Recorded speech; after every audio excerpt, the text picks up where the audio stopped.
ئایا کێ دەبێ قوربانی بکات؟ خۆشەویستی خوا صلی الله عليه وسلم دەفەرمێ لە حەدیثێکی صحیح جامع صغیرە دەفەرمێ من كان له سعة ولم يضحي فلا يقربن مصلانا. هەر کەسێک توانای هەبێت، حاڵی باش بێت، بەڵام لەگەڵ ئەوەشدا قوربانی نەکات،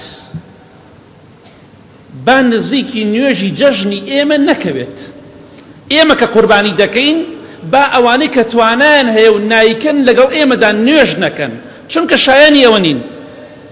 زانایان خلافیان تایە لەسەر ئەم مەسەلەیە، ئایا قوربانی واجبە یا سونەتێکی گەورەیە؟ هەردوو ڕێیەکە هەیە. بەڵام پێغەمبەری خوا صلی الله عليه وسلم هەڕەشە دەکات، ئەوەی توانای هەیە و نایکات با نزیکی نوێژی جەژنی ئێمە نەکەوێتەوە.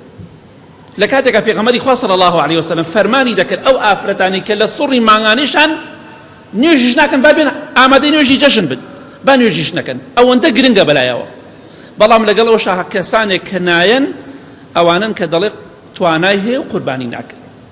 بۆیە برای بەڕێزم دەستی خۆت مەگرەوە. توانات هەیە مۆبایلەکەت بسووتێ مۆبایلە بکڕی پارەی قوربانیە زیاترە، توانات هەیە سەیارەکەت هەچی بەسەرا بێ بیگۆڕی، توانات هەیە بۆ ناوماڵ شت بکڕی.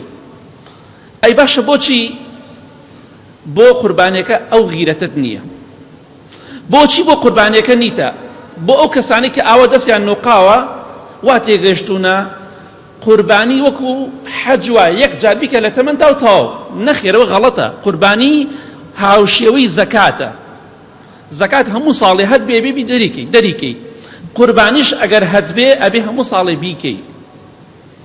ئەگەر واجب بێ زۆر تاوانباری، ئەگەر واجبیش نەبێت سونەتێکی گەورە بێت، بەڕاستی ئیمان زەعیفی لە کاتێکە بۆ شتی دنیایی توانات هەیە بۆ قوربانیەکە توانات نییە. بۆیە ئینشاءڵڵا ئامادە بن. کەسانێکی دەتوانن قەرز بکەن دوایی بیدەنەوە، ئاساییە قەرز بکەی لە کەسێ یا قوربانی بە قەرز بکڕی، بەڵام کەسێکت بتوانێ بیداتەوە. بۆ ئەو کەسانە دەڵێن.